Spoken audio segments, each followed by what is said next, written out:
Game over.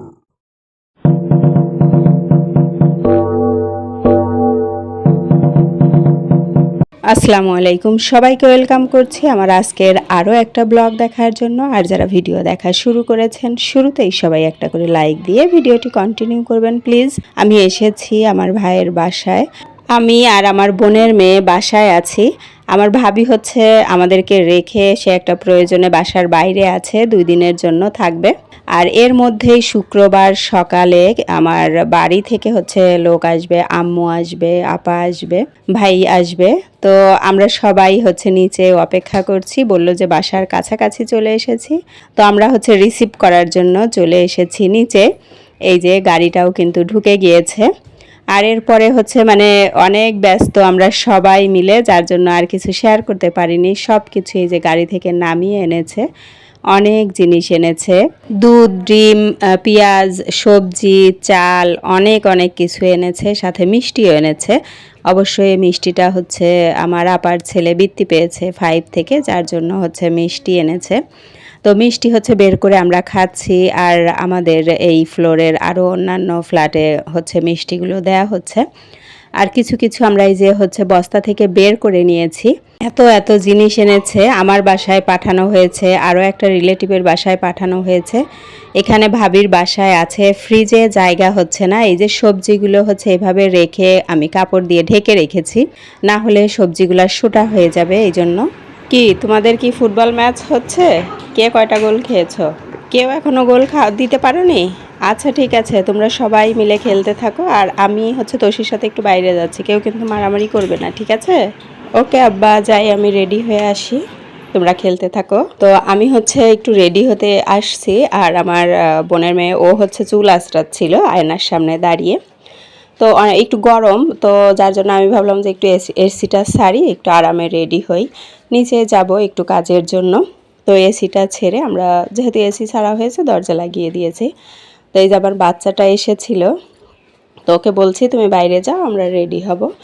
তো ও হচ্ছে দরজা লাগিয়ে দিয়ে এই যে চলে যাচ্ছে। ও দরজা লাগিয়ে দিয়ে চলে গিয়েছে, এদিকে আমরা হচ্ছে রেডি হচ্ছি। কিন্তু হঠাৎ করে ওরা আবার দরজায় হচ্ছে নক করছে যে দরজা খোলা যাচ্ছে না।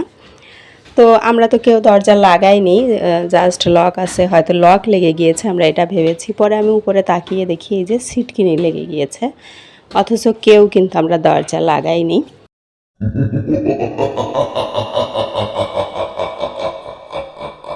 কি ভৌতিক কাণ্ড! একা থাকলে হয়তো ভয় পেয়ে যেতাম, যেহেতু আমরা 2 জন আছি তো ভয় পাইনি। পরে আমি আমার বোনের মেয়েকে বললাম ঠিক আছে তুমি এখানে থাকো। আমার আম্মু হচ্ছে খাটে ঘুমানো ছিল, ওকে বললাম তুমি এখানে থাকো, আমি হচ্ছে লকটা লাগিয়ে দেই, আবার বাইরে যে দেখো কি অবস্থা হয়, আবারও সেম হয় কিনা। পরে হচ্ছে হলো কি, লকটাই হচ্ছে আটকে গিয়েছে, এখন আর কোনোভাবে এগুলো খোলা যাচ্ছে না। সবাই চেষ্টা করছি, কেউ খুলতে পারছি না। পরে আমার ভাইয়া আসলো, ভাইয়া এসে চেষ্টা করলো, মানে কোনোভাবেই খোলা যাচ্ছিল না। তারপরে হচ্ছে আমি ভাবলাম যে যারা লক খোলে ওরা একটা লোহার সোজা ইয়ে দিয়ে লকে কিন্তু প্রেস করে ভিতরের দিকে আর খুলে যায়। আমি ভাবলাম যে চামচ যেহেতু পাতলা হয় ওইটা দিলে এইভাবে খুলে কিনা, তো সেটাও ট্রাই করা হয়েছে, কিন্তু কোনো কিছুতেই কিছু হচ্ছিল না।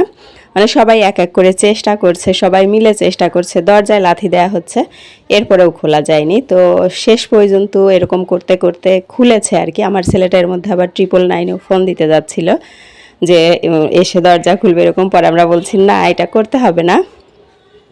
তো এরপরে হচ্ছে আবার যখন খুলেছে, খোলার পরে আমার ভাইয়া আবার বলছে যে এইবার লাগিয়ে দেখি আবার লক হয় কিনা, আবারও লক হয়ে গেল।